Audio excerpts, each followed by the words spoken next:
Benue State is facing mounting criticism over the planned reception for President Bola Ahmed Tinubu's scheduled visit on Wednesday, June 18th, despite the mass killing of residents in Yelewata and surrounding communities. Over 200 people were reportedly killed on the night of Friday, June 13th, in coordinated attacks by armed men suspected to be marauders.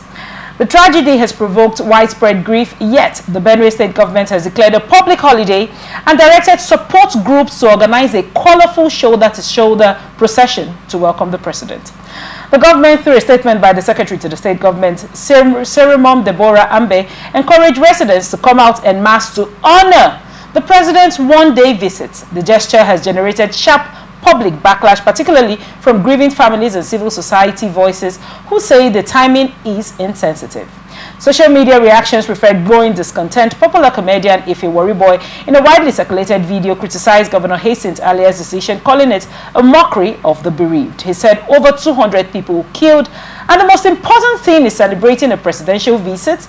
Is he coming to commission a project or dead bodies? The president had earlier been criticized for not visiting the state sooner in light of the continuous attack on rural communities. While the planned visit is being positioned as a gesture of solidarity, some argue it is poorly timed and could send the wrong message to affected communities. As of Wednesday morning, no official statement had been released from the presidency in response to the criticisms. Now, security remains on high alert in Makurdi and surrounding communities ahead of the president's visit. Now, this massacre happened. I want to, take us a little bit down memory lane before we critically discuss, the report for today. Many people did not know this happened. We didn't hear this from government agencies. We didn't hear it from journalists. The first-hand reports I personally saw of this was done by an activist, if I call him so myself, like what he calls himself, a very dark man. Brought this to the view of the public. That is where we saw the bodies of people burnt to the bones. Now, the Pope addressed the situation all the way from the Vatican to say, okay, this is happening right here in Nigeria. It's sad, before the president took the initiative to do. Until now, so. Even the news agencies have not still carried it. Now, the president has now decided, like the speech said, to clear off his schedule to go to Benue, today being Wednesday. He was supposed to be in Kaduna to commission some projects, but he moved that in his benevolence, as it were, moved that aside and decided to visit Benue people, in solidarity. Let's start from the fact that what is the fun fair about? I did see lots of, pictures and banners. Welcome to Benue, Mr. President. Is this a fun fair, or are we mourning 200 Nigerians who died simply because they are Nigerians, people of honorable means, farmers with their children? What are your thoughts on this report? Because for me, the thing is a little bit very disappointing. Why? Because if we have a president or a presidency, why don't we just want to put it on the president? Is because most of the times the man could be too busy that he may not even know what's happening around. That's why you have the people around him, the aides and all that, should be able to give him the right information. Now, the presidency under the budget for this year had 726 million naira for only newspaper, television, for media. Why is the information still getting to him late? That's what we're talking about. So that's why I want to use the word presidency. Okay. Understand me? I don't want to use the word president. All right. Because now he is trying to see how he can be able to surround himself with things that can be able to keep him abreast firsthand. But the problem now is that you have people around him that I don't know whether they are not thinking or whether they are trying to mess up his administration, or whether I don't know what the agenda is. But for me, it's crazy that if not for the activists you just mentioned, very dark man, and then the Pope, won't have known that something that deep happened in Nigeria. NTA didn't carry it. No news agency carried it. Now, that begins to tell us something, that this thing is intentional, and like I said before, it's political. That's number one. Then number two, okay, finally you have decided to clear your busy to now go. And now, should they have been doing what they are doing now? You should have entered. It's a solemn thing. Nobody should come out to greet you. You should get into that place, go and visit the bereaved family, and go. Why do you think the governor decided to give this holiday? Because the president didn't ask for the celebration. Exactly. I don't have a problem with giving holiday. Okay. Was a holiday given for people to mourn their loved ones? The particular man did come to talk about the fact that 18 of his family members were killed in this particular massacre. Was he given a time to grieve? This holiday, go home. We are taking the day off as a people collectively to mourn. I don't have a problem with the holiday. The holiday could have been okay. All right, everybody affected, please leave them off work. Everybody. Why does the holiday have to wait till when the president is coming? Let's just assume that, okay, because the president is coming, let's give this so that also the persons involved will be relieved from their different work and all that, so that the president can be able to meet these people without having any excuse. I can understand that. But then the one of now telling the people to come out shoulder to shoulder to welcome the president, we are not welcoming you, sir, because this matter. This is not something. If it was the day it happened that he was coming, it shouldn't have been an announced visit. Right. We should have just seen the president in the environment with newsmen and visiting these people and checking on what happened, and then he will move. So all this the governor is doing. That's why I still say what I'm saying. I don't blame President Tinubu. I blame the governors who have not taken responsibility, because I can still remember the governor that handed over to him when this issue, was like in a very high proportion. Then he brought up local vigilantes, empowered them, and they resisted these guys, and the rubbish stopped. The thing came down a little before the man now handed over. So why can't he do the same?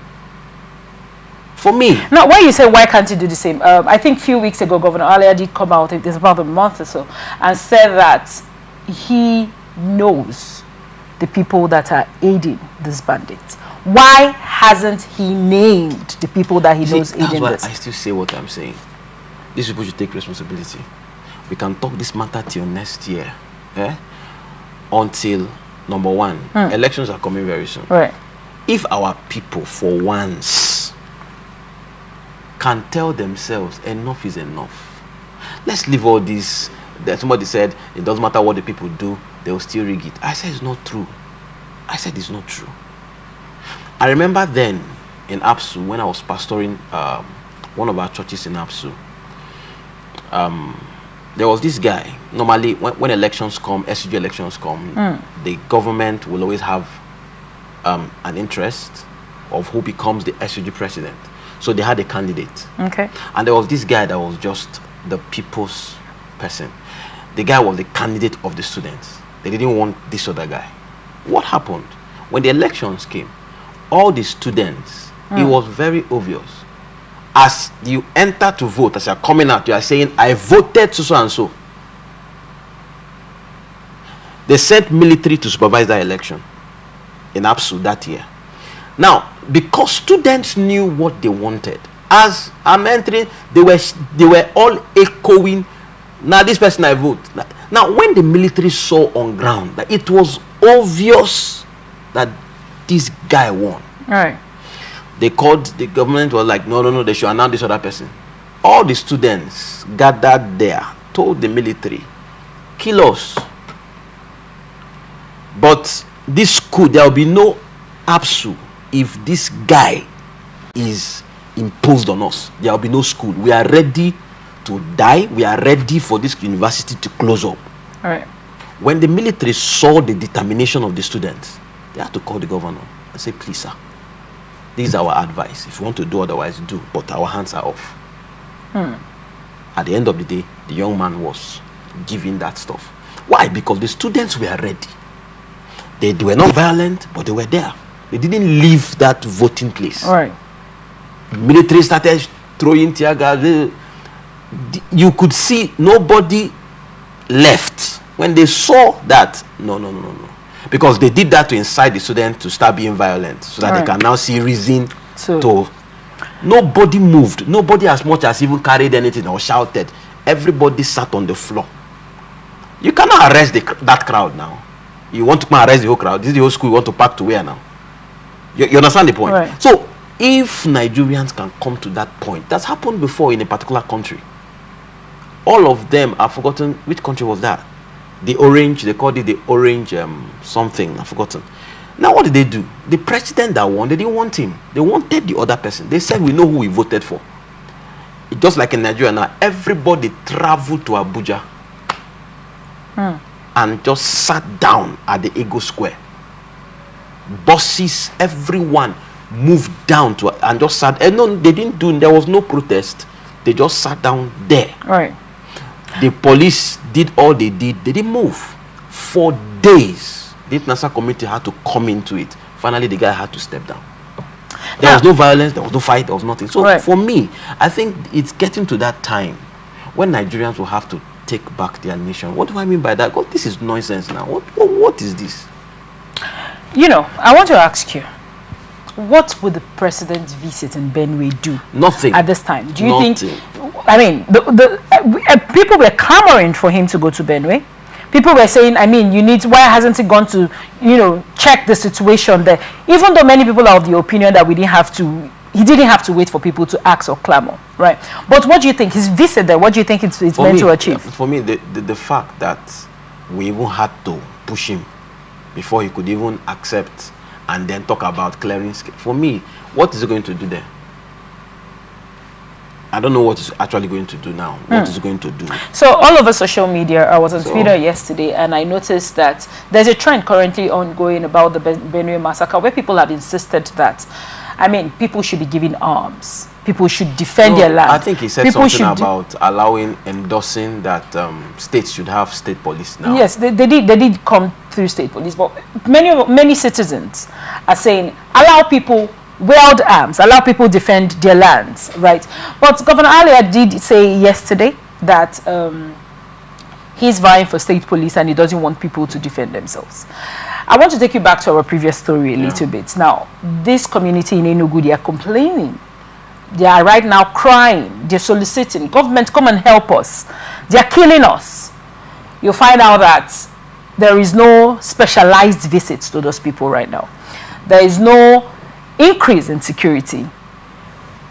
Why do we always wait when things have gone out of hand before we decide to make this move? Yeah, see, how do I put this now? It's just like now, maybe I'm the owner of this place and I made up my mind that today there will be no light here as the owner of the place. Okay. But I didn't tell any of you. And then I know that the diesel here is not going to be enough. So you're not going to run for more than 1 hour. Are you getting me? And I just told myself today there'll be no light here. I don't want this studio to open. And I didn't tell any of you. And then you people come to work, normally excited to start work. And then you on the gen and before you know it, the diesel went off. And then everyone like, okay, call Oga. Because I didn't want, people will call me till next week. I won't pick. I will just phone busy. People send on messages, maybe 3 days later, I'll now call and say, oh, sorry, I was busy, I'm just seeing this thing. Okay, no problem. That what? Okay, no wahala. Now, that behavior, somebody may look at it and feel like, what's really going on? Why is that this man is not concerned? Right. The truth about it is that I'm the owner of the place. If I want the place to run, there's a body language I will have. Right. The moment I hear that there is no light, what? My body language alone will let everybody know that why will you people wait till that the power went off before? But because me, the owner of the place, I don't even want the light there in the first place. My body language would just, and that's the body language we are getting from them. Because in the first place, they were that thing didn't happen to them by surprise. It only happened by surprise to the people that felt the impact. But they knew it was going to happen. Because for me, why hasn't the governor gone there? With the police. So it tells you something. As you say to you tomorrow, this thing till tomorrow is a political issue. Until we are ready to get it right, all this talk we are talking. Thank you so much for your insight on that report.